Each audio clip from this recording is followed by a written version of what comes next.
বনে জঙ্গলের বাগে হরিণে চিনিল দয়াল নবীকে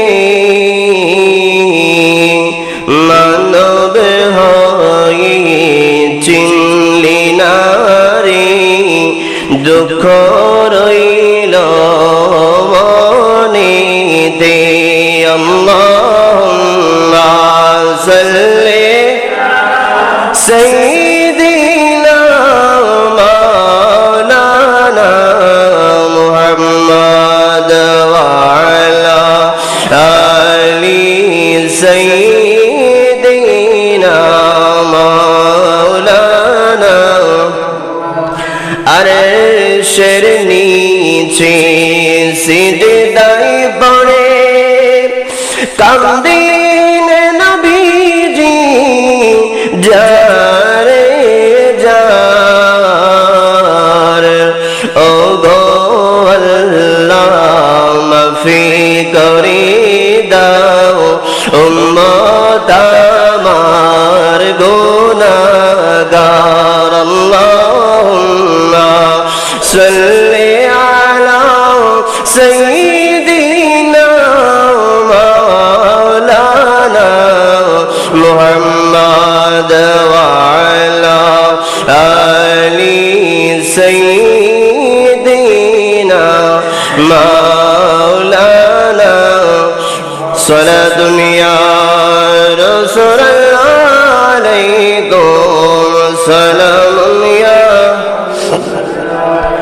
উপমা তোমার মতো দেখেনি তো কেউ তোমার মতো কেউ হয়নি সৃজন সম্রাট মুকুট তব শিরে তো শোভে দো জাহানি তুমি তোমারি রাজন সালাতুন ইয়া রাসূলুল্লাহ আলাইকুম সালাম ইয়া হাবিবাল্লাহ আলাইকুম আল্লাহ আল্লাহ আল্লাহ লা ইলাহা ইল্লাল্লাহ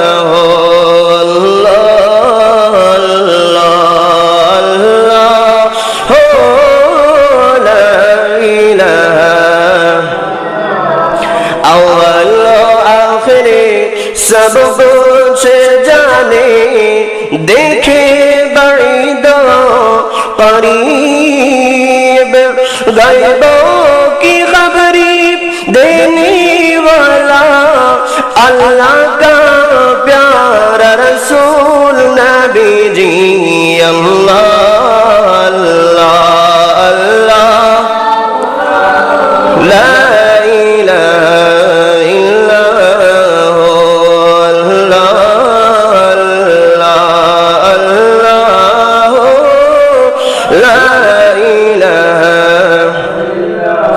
بسم الله الرحمن الرحيم رب هب لي من الصالحين صدق الله المولانا العظيم وصدق رسوله النبي الحبيب الكريم رب صل وسلم وبارك عليه يا رسول الله يا حبيب الله رسول আমি তোমায় না চিনিলে তোমার কি আসে যায় মোরা তোমায় না চিনিলে তোমার কি আসে যায় দোনো জাহান তোমারি নূরে চরণে জোগাই দোনো জাহান তোমারি নূরে চরণে বনে জঙ্গলের বাগে হরিণ মনে অন্ত শোকের বিন দরদ পড়ে সীমাহীন তোমার নামে প্রতিদিন বনে জঙ্গলের অনন্ত শোকের দিন তোমার নামে প্রতিদিন দরদ পড়ে সীমাহীন পড়ে সাল্লি আলা জোড়াই মনের জালা চিনার মতো যে চিনেছে পাওয়ার মতো সে পেয়েছে চিনার মতো যে চিনেছে পাওয়ার মতো সে পেয়েছে এমন পাওয়া পেয়েছে যেই পাওয়ার উপমা নাই ইয়া রাসূলুল্লাহ ইয়া রাসূলুল্লাহ ইয়া হাবিবাল্লাহ। উপস্থিত সম্মানিত মুসল্লিন কেরাম, মুরব্বিয়ান নিজাম, যুবক ভাইরা, ছোট ছোট মাসুম শিশুরা, পর্দার আড়ালে পর্দানশীন মুস্কুরাত খাওয়াতিন, মা ও বোনেরা, রহমানি ওয়া রাহমাকুমুল্লাহ, আসসালামু আলাইকুম ওয়া রাহমাতুল্লাহি ওয়া বারাকাতুহু। খায়রাল্লাহ পাক রব্বুল আলামিন আহকামুল হাকিমিনের দরবারে আমরা লাখো কোটি বেশুমার শুকরিয়া আদায় করছি যে মহান মুনি রব্বুল আলামিন আহকামুল হাকিমিন আমাদেরকে পবিত্র জুমাদাল আখির এর দ্বিতীয় জুমার নামাজ আল্লাহ আদায় করার জন্য সবার আগে ভাগে মসজিদে এসে বসার তৌফিক দান করেছেন। সেই শুকরিয়ার্থে সকলে উচ্চ সুরে বলি আলহামদুলিল্লাহ। সাথে সাথে লাখো কোটি দরুদ আর সালাম হাদিয়া নজরানা পেশ করছি সৈয়দুল আম্বিয়া নবী সাহেবুল আওলাদ নবী হযরতে মুহাম্মদুর রাসূলুল্লাহ সাল্লাল্লাহু আলাইহি ওয়াসাল্লামের নূরানী কদমে পাকের মধ্যে। সম্মানিত হাজিরিন, আজকের জুমায় আমরা আলোচনা রাখার চেষ্টা করব ইসলামে সন্তানদের সুশিক্ষা দেওয়ার গুরুত্ব ও ফজিলত সম্পর্কে। আমাদের সন্তান আছে না নাই? আপনাদের সন্তান আছে, যাদের বিবাহ শাদী হয়েছে তাদের সবার সন্তান আছে। সন্তান হওয়ার পরে একজন মা একজন বাবার করণীয় কি? সন্তান বড় হয়ে দুই ধরনের হয়, এক হচ্ছে সুসন্তান আর একটা হচ্ছে কুসন্তান। মানে একটা ভালো সন্তান আর একটা খারাপ সন্তান, দুটোরই ফজিলত আছে। ফজিলত কেমন? আমি বাবা, আমার সন্তান বড় হয়ে ভালো হয়েছে, আমি আবাদুল আবাদ এর ফজিলত পাবো, সওয়াব পাবো, সেখান থেকে আমার জন্য সদকায়ে জারিয়া আসবে। আর আমি বাবা, আমার সন্তান খারাপ হয়েছে, খারাপের দিকে চলে গেছে, আমার সন্তান ভালো কাজের দিকে নাই, খারাপ কাজের দিকে, সেখানে আমার জন্য ফজিলত হচ্ছে গুনাহগুলো আমার কাছে আসবে। সন্তানের গুনাহ অটোমেটিক বাবার কাঁধে আসবে, বাবার আমলনামায় আসবে, মায়ের আমলনামায় আসবে। তো ইসলাম আমাদেরকে শিক্ষা দিয়েছে, ও আল্লাহর বান্দারা, সন্তানকে কি ভালো সন্তান বানাবে নাকি খারাপ সন্তান বানাবে, এই বিষয়টা সম্পূর্ণ মা এবং বাবার উপরে আল্লাহ এবং আল্লাহর রাসূল দায়িত্ব দিয়ে দিয়েছে। মা বাবা যদি চায় সন্তান সুসন্তান হবে, সুশিক্ষা পাবে, ন্যায়ের শিক্ষা পাবে, ভালো শিক্ষা পাবে, গবেষণায় লিপ্ত হবে, ইসলাম নিয়ে রিসার্চ করবে, কোরআন নিয়ে রিসার্চ করবে, হাদিস নিয়ে রিসার্চ করবে, তাফসীর নিয়ে রিসার্চ করবে, এইভাবে করতে করতে এক মহা মনীষী হয়ে যাবে। যারা কোরআন নিয়ে পাগল হবে, হাদিস নিয়ে পাগল হবে, তাদের জন্য গোটা পৃথিবী পাগল হয়ে যায়। আমাদের মুসলমানদের অনেক লম্বা ইতিহাস, আমি সেখান থেকে একটু আপনাদের তুলে ধরব। সুশিক্ষা দিলে কি লাভ হয়? এই ইসলামের আজকে 1500 বছরের ইতিহাস। এই 1500 বছরের মধ্যে এমন কতগুলো বড় বড় বিজ্ঞানী আমাদের মুসলমানদের, আমরা জানি না। আমরা সাবান ব্যবহার করি, এই সাবান আবিষ্কার করেছে মুসলমানরা। চিন্তা করবেন, আমাদের সন্তানদেরকে আমরা যদি ভালো শিক্ষা দিই, সুশিক্ষা দিয়ে যদি একজন বড় সায়েন্টিস্ট করতে পারি, একজন বিজ্ঞানী করতে পারি, সেরকম করে যদি শুরু থেকে তৈরি করতে পারি, আমার সন্তানও একদিন সেরকম বড় আবিষ্কারক হবে। সময়টা আমাদেরকে তৈরি করে দিতে হবে। ইসলামের প্রথম যুগে এমন কতগুলো বাবা এবং মা ছিল, তাদের সন্তান দুনিয়াতে জন্মগ্রহণ করার পরে ওই মা এবং বাবাগুলা সিদ্ধান্ত নিয়ে ফেলেছে, আমার সন্তান সারা জীবন কোরআন নিয়ে গবেষণা করবে, আমার সন্তান সারা জীবন হাদিস নিয়ে গবেষণা করবে, আমার সন্তান সারা জীবন ইলমের ফিকা নিয়ে গবেষণা করবে। তেমনি একজন আমরা সবাই চিনি, এই দুনিয়ার জমিনের মধ্যে সবার থেকে বিজ্ঞানী জগতের মধ্যে যাকে বেশি করে স্মরণ করা হয়, ওনার নাম হচ্ছে ইবনে সিনা। আপনারা জানবেন ইবনে সিনা মেডিকেল রয়েছে, ইবনে সিনা হসপিটাল রয়েছে। ইবনে সিনা আমাদের মুসলমানদের মহামনীষী, একজন বড় বিজ্ঞানী ছিলেন, বড় একজন চিকিৎসা বিজ্ঞানী ছিলেন। এই ইবনে সিনাকে বলা হয়, ওনাকে চিকিৎসা বিজ্ঞানের ভাষায় বলা হয় কি জানেন? Father of early medical modern medicine. Father of early modern medicine. যত ধরনের ওষুধ আমরা বর্তমানে খাচ্ছি মেডিসিন, এই যে চুলকানি, আপনার ব্যাকটেরিয়া, এগুলোর চিকিৎসা আবিষ্কার সর্বপ্রথম করেছেন আমাদের একজন মুসলিম বিজ্ঞানী, তিনার নাম হচ্ছে ইবনে সিনা।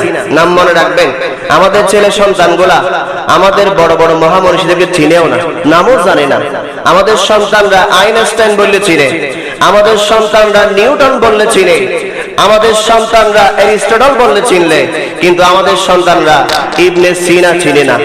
এত বড় একজন আল্লাহর ওলি ইবনে সিনা, ওনার জন্মগ্রহণ করার আগে থেকে ওনার মা এবং বাবা ঠিক করে নাকি আমার সন্তানকে আমি মানুষের সেবায় কাজ করার জন্য নিয়োজিত করে দেব। সন্তান আসে নাই, মা বাবা আগে থেকেই ঠিক করে রেখেছে। ও দুনিয়ার মানুষ, ইবনে সিনা দুনিয়াতে আগমন করার পরে ওনার মা এবং বাবা ওনাকে কোরআনের শিক্ষায় দিয়ে দিলেন, হাদিসের শিক্ষায় দিয়ে দিলেন, ইলমে ফিকহ শিক্ষায় দিয়ে দিলেন, কোরআনের গবেষণায় দিয়ে দিলেন। গবেষণা করতে করতে করতে একদিন বড় ডাক্তার হয়ে গেলেন। তখন ডাক্তারও ছিল না। উনি যখন ডাক্তার হয়েছে, এই ডাক্তার শব্দ কেউ ব্যবহারই করতো না। আমি আজকে ডাক্তার বলতেছি আর কি, ডাক্তারেরও ডাক্তার, ডাক্তারেরও বাপের বাপ, এরকম। বড় হতে হতে কোরআনের মধ্যে সকল কিছুর ওষুধ পাওয়া যায়, কোরআনের মধ্যে সকল বিষয়ের সমাধান পাওয়া যায়। ইবনে সিনা রাতের বেলায় তাহাজ্জুদ পড়ত, ইবাদত করত, আর দিনের বেলায় সারাদিন চিকিৎসা বিজ্ঞান নিয়ে কাজ করত। ও দুনিয়ার মুসলমান, আমার সন্তান কেন ইবনে সিনা হয় না? আমার সন্তান কেন আজকে বড় বড় মনীষী হয় না?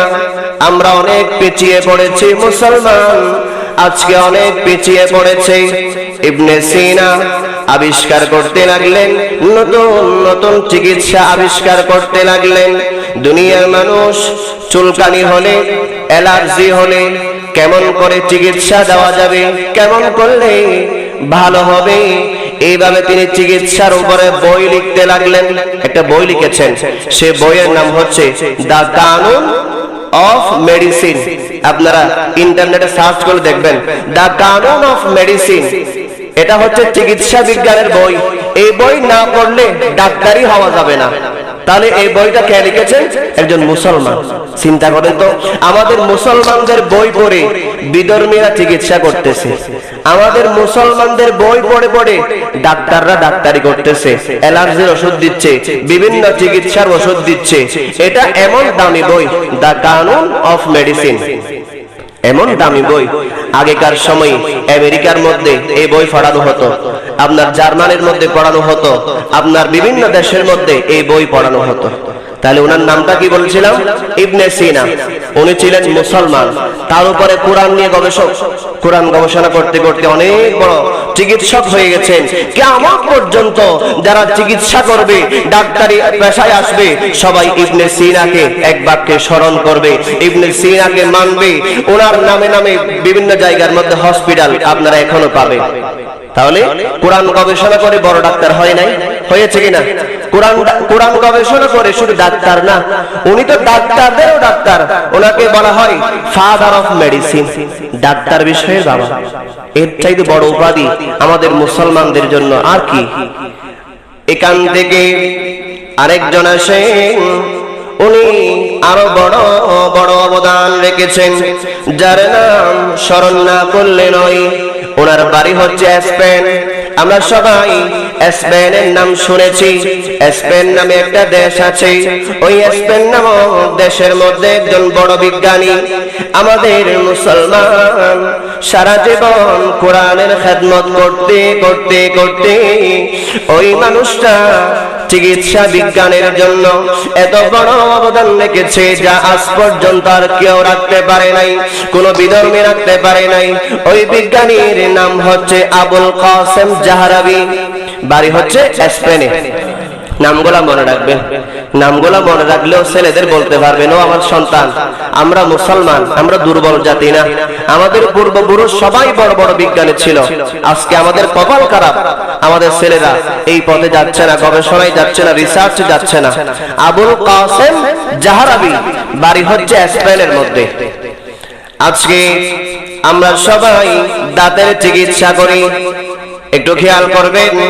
আবুল কাসেম জাহরাবি রাহমাতুল্লাহ আলাইহি দুনিয়ার জমিনের মধ্যে আমরা দাঁতের চিকিৎসা করি।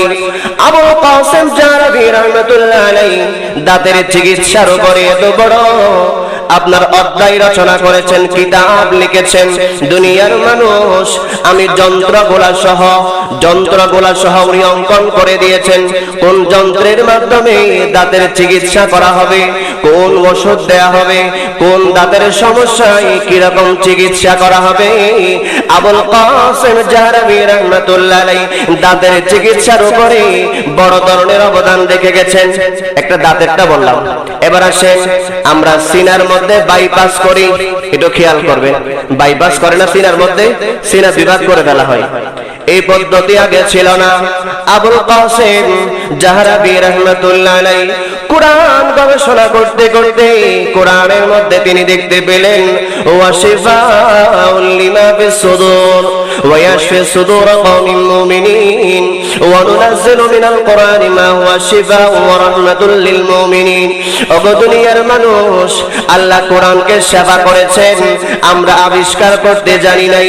আবুল কাসেম জাহরাবি রাহমাতুল্লাহ আলাইহি বলছে কোরআনে সকল কিছুর সেবা আছে, আমি আবিষ্কার করে দিয়ে যাচ্ছি। সারা জীবন শুধু মুসলমানরা না, আজকে বিধর্মীরাও করছে না বাইপাস।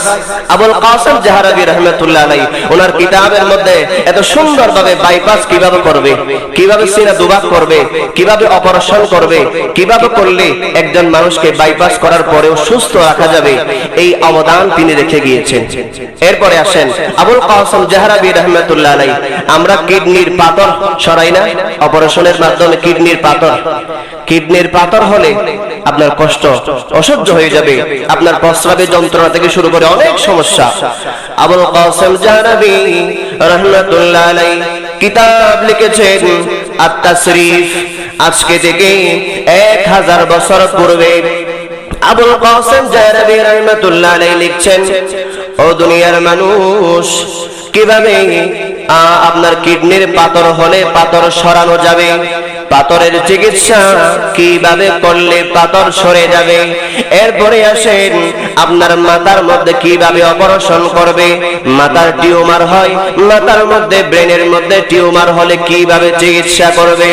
ও দুনিয়ার মানুষ, আমাদের পেটের সমস্যা হলে কিভাবে অপারেশন করবে, আমাদের হার্টের মধ্যে সমস্যা হলে কিভাবে রিং পরাবে। হার্টের রিং পরায় কিনা? হার্টের রিং পরায় না? যাদের হার্টের সমস্যা হয় হার্টের মধ্যে রিং পরায় সুস্থ থাকার জন্য। এই হার্টের রিং পরানো থেকে শুরু করে কিডনির পাথর সরানো থেকে শুরু করে একেবারে 200টা যন্ত্র আবিষ্কার করে গেছেন আবুল কাসেম জাহরাবি স্পেনের এই মহামনীষী মুসলিম। আজ পর্যন্ত ওনার এই গবেষণার উপর কেউ হাত দিতে পারে নাই। সবাই এক বাক্যে স্বীকার করে, আপনি অপারেশন করেন, কাটাছেঁড়া করেন, সেলাই করেন, আমরা যে হাত কেটে ফেলি, পা কেটে ফেলি, সেলাই করি না? অ্যাক্সিডেন্ট করলে সেলাই করতে হয়। এই সেলাইয়ের জন্য কোন সুইচ ব্যবহার করবে, এই সেলাইয়ের জন্য কোন সুতা ব্যবহার করবে, এটা শুদ্ধ লিখে গেছে। ওনার নাম হচ্ছে আবুল কাসেম জাহরাবি রাহমাতুল্লাহ আলাইহি। উনি কি করেছেন একটু খেয়াল করেন। ওনার মা এবং বাবা ইসলামের জন্য দেওয়ানা ছিল, ইসলামের জন্য দিওয়ানা ছিল। ওই মা বাবা আবুল কাসেম জাহরাবি দুনিয়াতে আসার পরে মা বাবার একটাই উদ্দেশ্য ছিল, আমার সন্তানকে আমি মানব সেবার কাজে লাগিয়ে দেব। কিভাবে আমি মানব সেবার কাজে লাগাবো? আমার তো টাকা নাই, আমার তো সম্পদ নাই, কিন্তু আমি একটা কাজ করতে পারি, আমার সন্তানকে আমি কোরআনের গবেষণার জন্য দিয়ে দিতে পারি। সেখানে টাকা খরচ হয় না, একজন আলেমের হাতে আমি ধরিয়ে দিলাম আমার সন্তানকে। সে আবুল কাসেম জাহরাবি আপনার কোরআন শরীফ গবেষণা করতে করতে করতে হয়ে গেলেন father of doctors, father of surgery. যত ধরনের চিকিৎসা বিজ্ঞানের যত কাজ আছে এগুলা সব শিখে আবিষ্কার করে কিতাব লিখলেন আত-তাশরীফ। এখনো পর্যন্ত বড় বড় ডাক্তারদেরকে আপনারা জিজ্ঞেস করবেন, হুজুর স্যার আপনি কি আবুল কাসেম জাহরাবি চিনেন, যিনি মুসলমানদের একজন বড় বিজ্ঞানী ছিল, এত সুন্দর করে চিকিৎসা বিজ্ঞানের, এই যে আমাদের মা বোনদের সিজার করা হয়, এই সিজার আগে ছিল না। তো খেয়াল করবেন বিষয়গুলা, এই সিজারটা আগে ছিল না। এই সিজারটা আবিষ্কার হয়েছে মানুষের উপকারের জন্য। অনেক মা বোন সন্তান জন্ম দেওয়ার সময় মারা যায়, ওই সময়ের জন্য আবুল কাসেম জাহরাবি রাহমাতুল্লাহ আলাইহি সিজারের গবেষণা করে মা বোনদের জন্য সিজারের ব্যবস্থা করলেন। এখন প্রত্যেক মা বোন সিজার করে, সিজার না করতে হলেও সিজার করে, এটা ছিল না। এটার জন্য সিজার আবিষ্কার হয় নাই। সিজার আবিষ্কার হয়েছে শুধুমাত্র তাদের জন্য যারা সন্তান জন্ম দিলেই মারা যাবে, সমস্যা হবে, তাদের জন্য। এখন তো ডাক্তাররা সবাইকে সিজার দিয়ে ফেলতেছে, এরকম না। আবুল কাসেম জাহরাবি রাহমাতুল্লাহ আলাইহি উনি সিজার আবিষ্কার করলেন। মা বোনদের জীবন বাঁচানোর জন্য বড় ধরনের অবদান রেখে গেলেন সিজার আবিষ্কার করে। বাড়ি হচ্ছে স্পেন। এই মহামনীষীগুলা এত বড় বড় অবদান রেখে গেছেন কোরআনকে চিনার জন্য, কোরআনকে বোঝার কারণে, কোরআন নিয়ে গবেষণা করার কারণে। একটা সময় আসতে আসতে আমাদের দিকে কোরআন দূরে সরে যায়, ইলমে দ্বীন দূরে সরে যায়। কোরআন দূরে সরে যাওয়ার কারণে আজকে মুসলমান চতুর্দিকে বিজ্ঞানী হারা। আজকে আমাদের বিজ্ঞানী নাই। মুসলমান নামতে নামতে নামতে একেবারে সর্বনিম্ন পর্যায়ে। আজকে মুসলমানের কাজ দেখেন, সারাদিন ফেসবুক চালানো। আজকে মুসলমানের কাজ দেখেন, সারাদিন ইউটিউব চালানো। আজকে মুসলমানের কাজ দেখেন আপনি, সারাদিন টিকটক চালানো। এই মুসলমানের কাজ আল্লাহর রাসূল নির্ধারণ করে দিয়েছেন, ওগো আমার উম্মত, মুসলমানদেরকে আল্লাহ সারা পৃথিবীর সহযোগিতার জন্য দুনিয়াতে পাঠিয়েছে। আবুল কাসেম জাহরাবি রাহমাতুল্লাহ আলাইহি যদি সারা বিশ্বের চিকিৎসা বিজ্ঞান ঠিক করে দিতে পারে, এরকম সন্তান বর্তমান যুগেও হতে পারে না? আমাদেরকেও সন্তানকে এইভাবে করে তৈরি করতে হবে, তাহলেই সন্তান এইভাবে তৈরি হবে। এইভাবে ইসলামের জন্য আজকে বিশ্বের মধ্যে বড় বড় হসপিটাল সবগুলো বাইরের দেশে। আপনি একটু খেয়াল করবেন, সারা বিশ্বের সাথে আমাদের বাংলাদেশকে মিলাবেন। বর্তমান সময়ে বড় বড় মেডিকেল, বড় বড় ডাক্তার, ভালো ভালো মেডিকেল সবগুলো আমেরিকার মধ্যে। আমেরিকার চাইতে ভালো হসপিটাল অন্য কোথাও নাই। আমেরিকা সবার আগে। এরপরে আসেন মেডিকেলের জন্য দ্বিতীয় নম্বরে চীন। চীনের থেকে ভালো মেডিকেল অন্য কোথায় পাওয়া যায় না। তাহলে সব বিধর্মী রাষ্ট্র। চিকিৎসা বিজ্ঞান আমাদের মুসলিমরা আবিষ্কার করেছে, কিন্তু দেখেন তো আমাদের বাংলাদেশের মধ্যে আপনি পাবেন আমাদের বাংলাদেশের মধ্যে দেখেন একটা মেডিকেল আছে, কেউ ফ্লোরে শুয়ে থাকে, কেউ টাইলসের উপর শুয়ে থাকে, বেড পর্যন্ত নাই। এই হচ্ছে আমাদের চিকিৎসা বিজ্ঞান। আমরা মুসলমান দুর্নীতিগ্রস্ত হয়ে গেছি, আমরা মুসলমান ধোঁকায় পড়ে গেছি। আমাদের সন্তানদেরকে আমরা সুসন্তান বানাচ্ছি না, আমাদের সন্তানকে আমরা সুশিক্ষা দিচ্ছি না। সন্তানগুলা বড় হয়ে ঘুষখোর হচ্ছে, সুদখোর হচ্ছে, মদখোর হচ্ছে, জুয়াখোর হচ্ছে। এই কারণে প্রজন্ম থেকে প্রজন্ম আমরা খারাপের দিকে যাচ্ছি, আর যারা বিধর্মী তারা দিন দিন উপরে উঠে যাচ্ছে। আল্লাহ রাসূলের ভবিষ্যৎবাণী আছে, উম্মত তাফাক্কাহু ফিদ্দীন, তোমরা দিন নিয়ে গবেষণা করো, দিন নিয়ে গবেষণা করো, দিন নিয়ে রিসার্চ করো। যারা করবে তারা উপরে উঠবে, তারা স্বর্ণ শিখরে উঠবে, যারা করবে না তারা নিচে নামবে। আজকে আমাদের সেই অবস্থা। রাসূল বলেছেন, যারা দিন নিয়ে গবেষণা করবে তাদেরকে আল্লাহ সারা বিশ্বের নেতৃত্ব দান করবে। আজকের বিশ্বের নেতৃত্ব কাদের হাতে? বিধর্মীদের হাতে, আমেরিকার হাতে, বাইরের বড় বড় দেশের হাতে। আমাদের মুসলমানরা নরম। ফিলিস্তিনের মধ্যে হামলা হয়, সৌদি আরব কিছুই বলতে পারে না। ফিলিস্তিনের মধ্যে হামলা হয়, কাতার কিছুই বলতে পারে না। এই মুসলমানের অবস্থা দেখেন। আমরা জ্ঞান বিজ্ঞান থেকে দূরে সরে গেছি। তো এই বিষয়টা আজকে টানার কারণ হচ্ছে, আমাদেরও সন্তান আছে। আমাদের সন্তানগুলো আমরা কিভাবে শিক্ষা দিলে আমার সন্তান একজন সুসন্তান হবে, একজন পরিপূর্ণ একজন আলেমে দ্বীন হয়ে দ্বীন, সমাজ, মিল্লাত, মাযহাবের খেদমত করবে, কিভাবে আমার সন্তানটাকে আমি তৈরি করতে পারি, এটা সম্পূর্ণ দায়িত্বভার মা এবং বাবার উপরে। বাবা যদি বলে আমার ছেলে ডাক্তার হবে, তাহলে ডাক্তার করার জন্য আপনার কি করা প্রয়োজন? প্রথমে তাকে দ্বীনি জ্ঞান শিক্ষা দিতে হবে। দ্বীনি জ্ঞান যদি শিক্ষা না দেন, রে বাবা, আপনার ছেলে বড় হয়ে ডাক্তার হবে, কিন্তু ডাক্তার হবে না, সে বড় কসাই হয়ে যাবে। আজকালকার সময় দেখবেন গরিব মানুষ মেডিকেলে যায়, 5-10টা পরীক্ষা দিয়ে ফেলে। এই পরীক্ষার ভার বহন করা একজন গরিবের পক্ষে সম্ভব হয় না। ওই সন্তানকে যদি আপনি দ্বীনের শিক্ষা দিতেন, ও কোনোদিনও গরিব মানুষকে এতগুলা পরীক্ষা দিয়ে হয়রানির মধ্যে ফেলতো না। ধনী মানুষের জন্য ঠিক আছে, কিন্তু গরিব মানুষের জন্য এতগুলো পরীক্ষা, সেগুলা খরচ ব্যয় বহন করা সম্ভব না। এই জন্য ভাইয়েরা আমার, একটু গভীর মনোযোগ।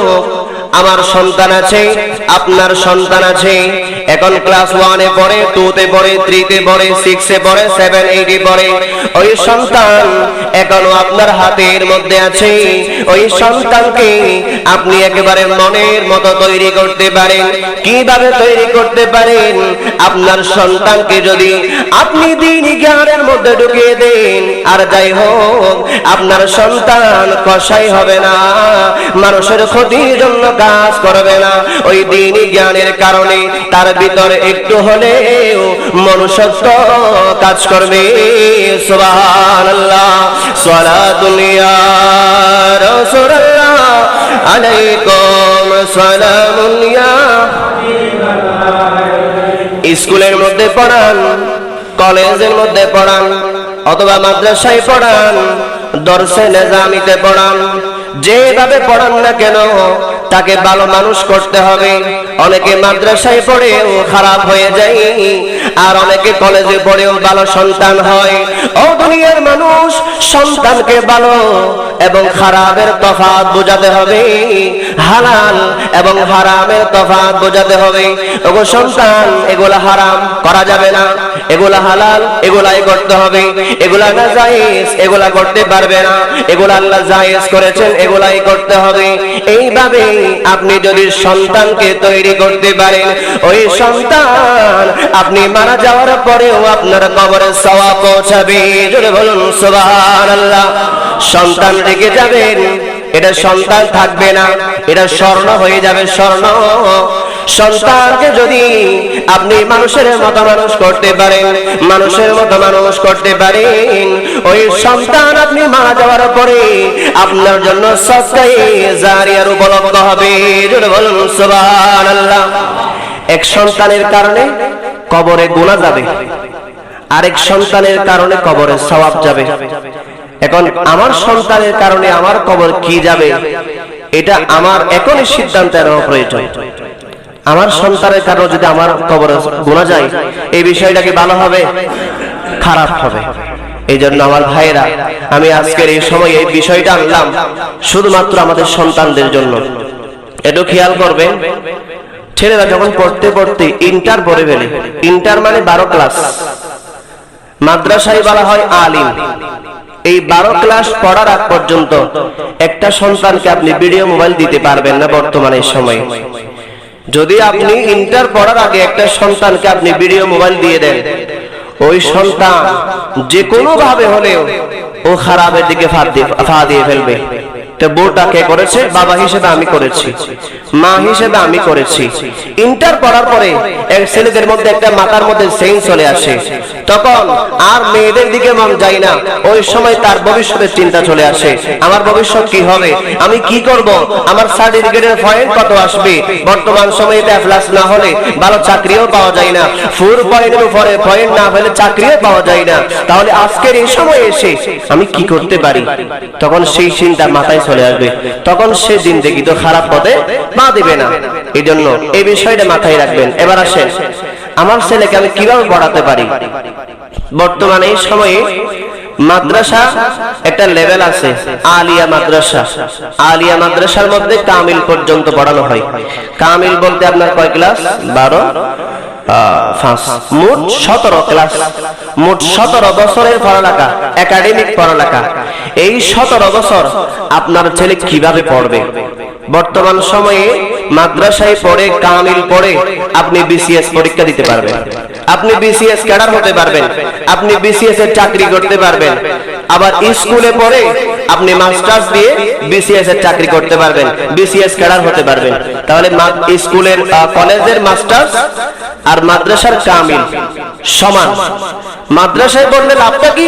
মাদ্রাসায় পড়লে কোরআনও শিখতে পারবে, ইংরেজি পড়বে, ইংরেজির পাশাপাশি আরবিও শিখলো, হাদিসও পড়লো, আল্লাহর রাসূলের বাণীও শুনলো, কোরআনও পড়লো, এভাবে ফিকহও শিখলো, আকীদাও শিখলো, নামাজ কিভাবে পড়বে এটাও শিখলো।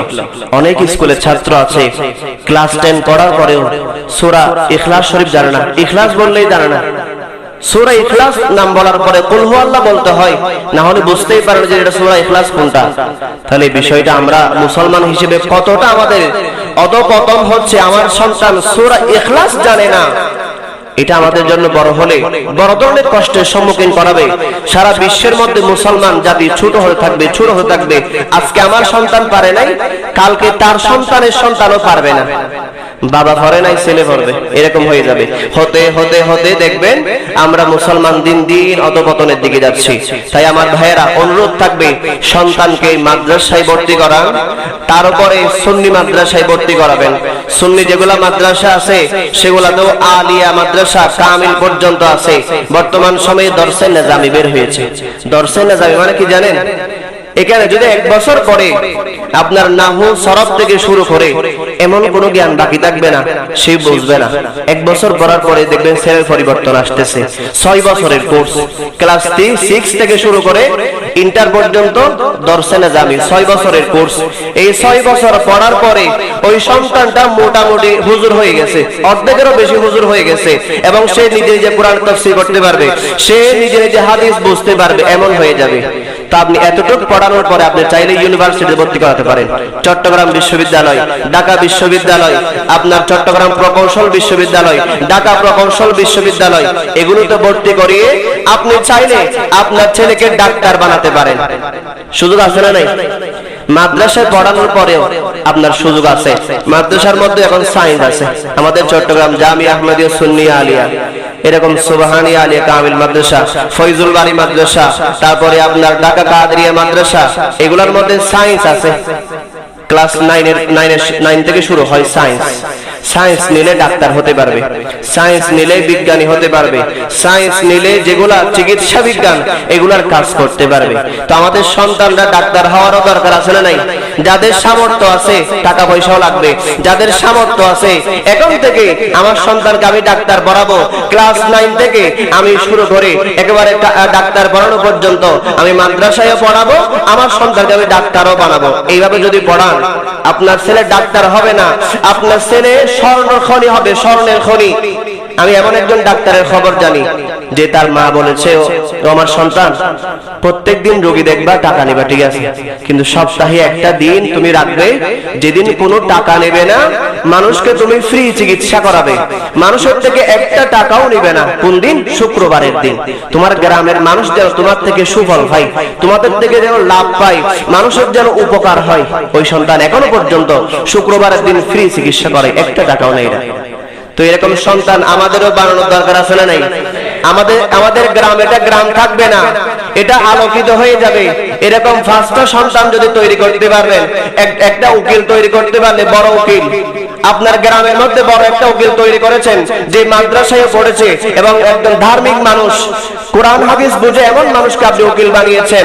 একটা সন্তানকে আপনি জজ বানিয়েছেন, একজনকে আপনি ব্যারিস্টার বানিয়েছেন, একজনকে আপনি বড় ডাক্তার বানিয়েছেন, এমবিবিএস ডাক্তার বানিয়েছেন, একজনকে সার্জারির ডাক্তার বানিয়েছেন, একটা সন্তানকে আপনি কি বলে যারা টিভি সাংবাদিক বানিয়েছেন, একটা সন্তানকে আপনি বড় আলেম বানিয়েছেন। বানান তো দেখি।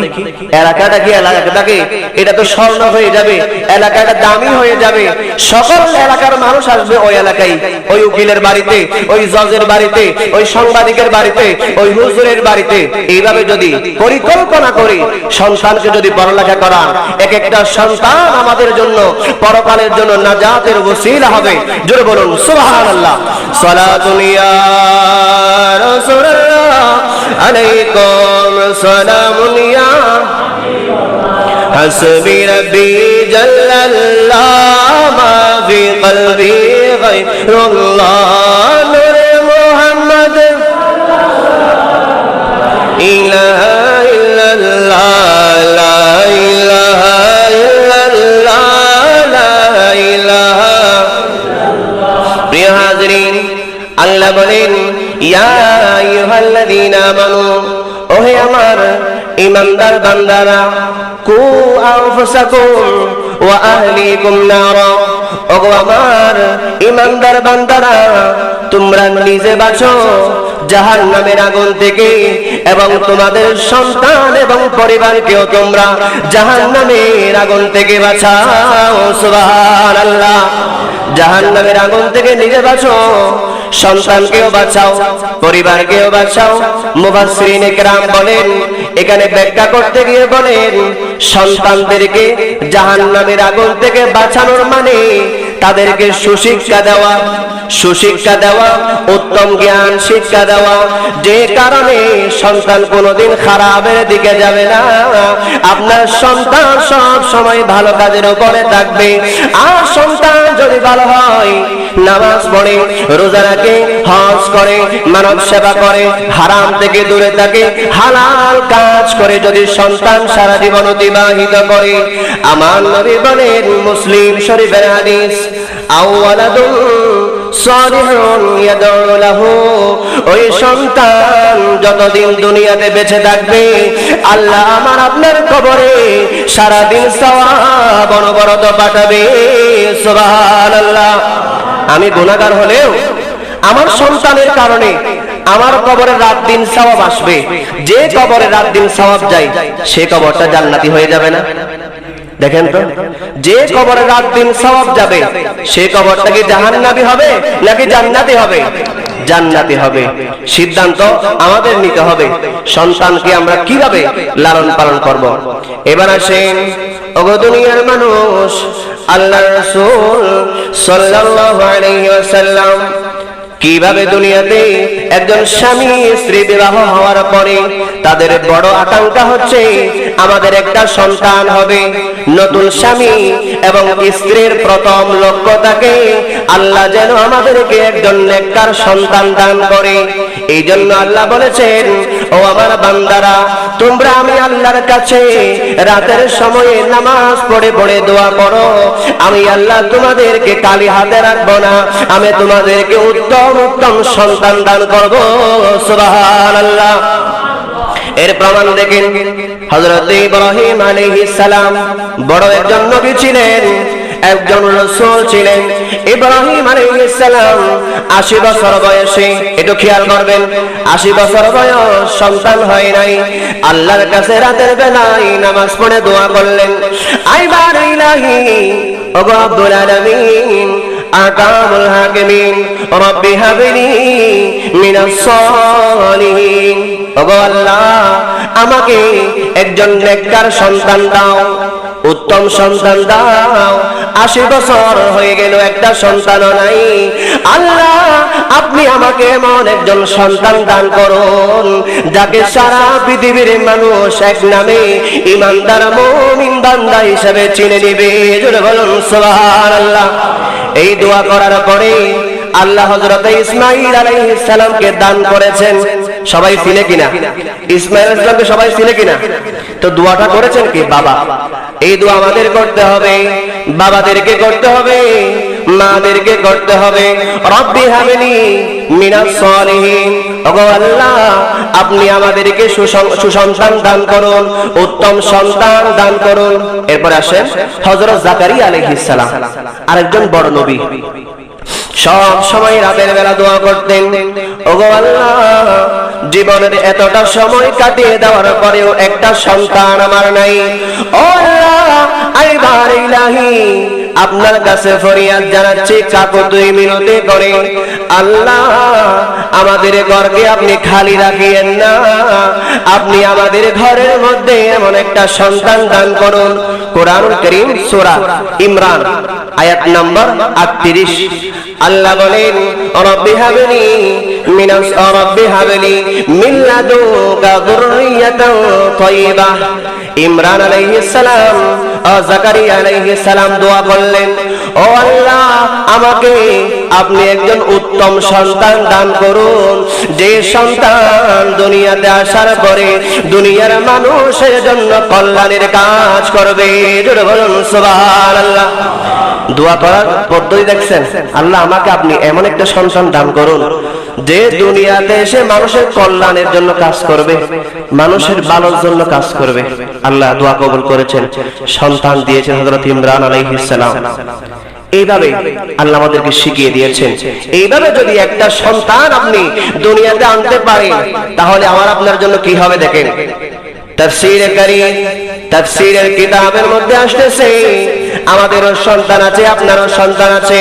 ও দুনিয়ার মানুষ, একজন কাজী সাহেব বয়স্ক মারা যাবে, ওই সময় নিজের বিবিকে ওসিয়ত করতে লাগলো, ওগো বিবি, আমার সন্তানটাকে তুমি একজন কোরআনের হাফেজ বানাইও, আমার সন্তানটাকে তুমি একজন আলেম বানাইও।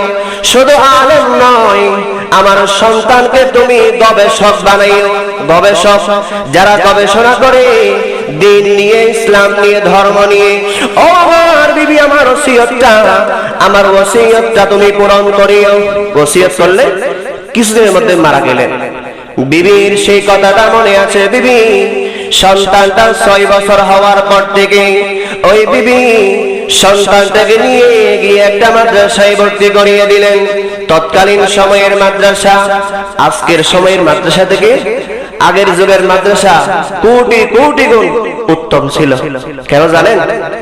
আগের সময়ে মাদ্রাসায় যেগুলা হুজুর ছিল এগুলা সব আল্লাহর ওলি ছিল।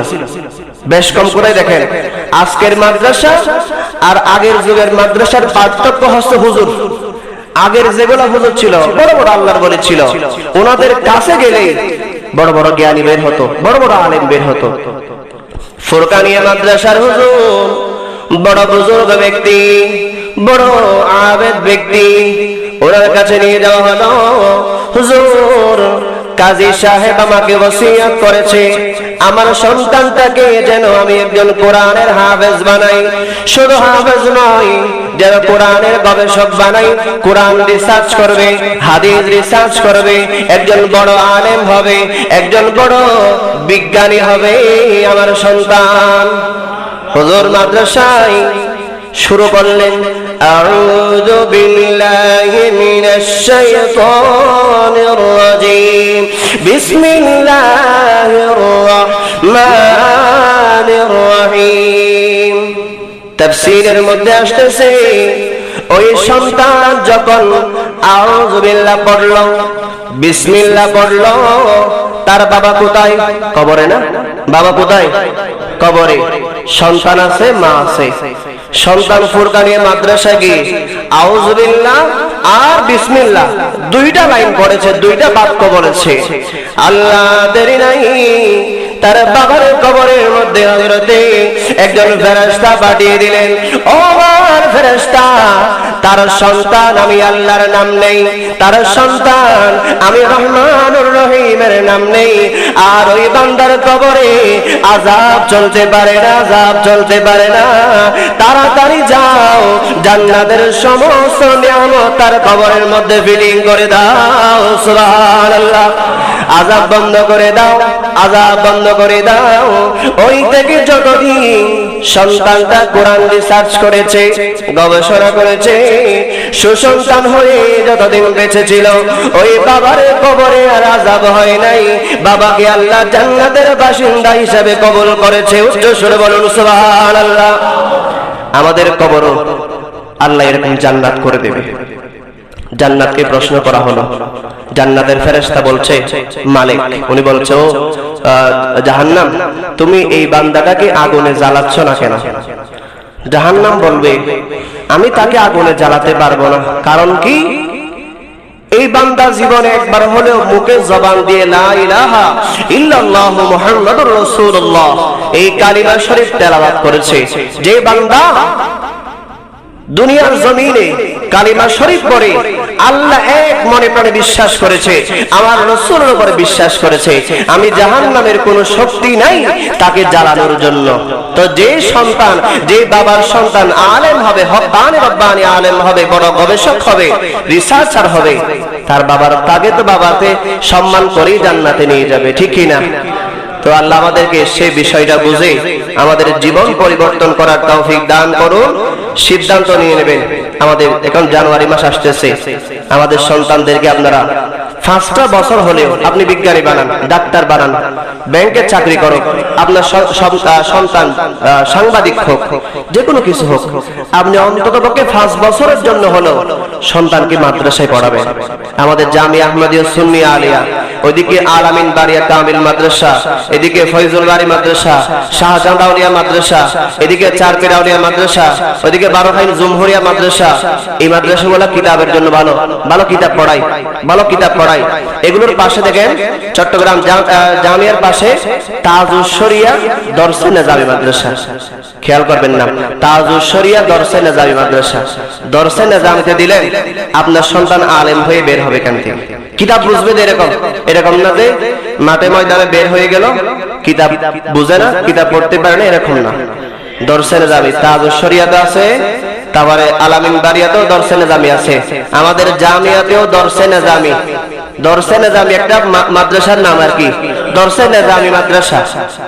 সন্তানকে এখনই সিদ্ধান্ত নেবেন, আমার সন্তান, আপনার সন্তান কোথায় পড়বে, তাদের ভবিষ্যৎ কি হবে, তাদের চালচলন কি হবে, আচার ব্যবহার কি হবে, আমাদের কবরের জীবন কেমন হবে, এই বিষয়গুলো মেনে আমাদের সন্তানকে আমরা সঠিক পথে যেন চালাতে পারি, খারাপ বন্ধু থেকে দূরে রাখতে পারি, তারা যেন ভালো মানুষের মতো মানুষ হয়, তারাও সুখে থাকবে, আমরাও সুখে থাকবো। আল্লাহ রাব্বুল আলামিন সেই তৌফিক নসিব করুন। সকলে বলুন আমিন। ওয়া আখির দাওয়ানা আলহামদুলিল্লাহি রাব্বিল আলামিন। আসসালামু আলাইকুম ওয়া রাহমাতুল্লাহ।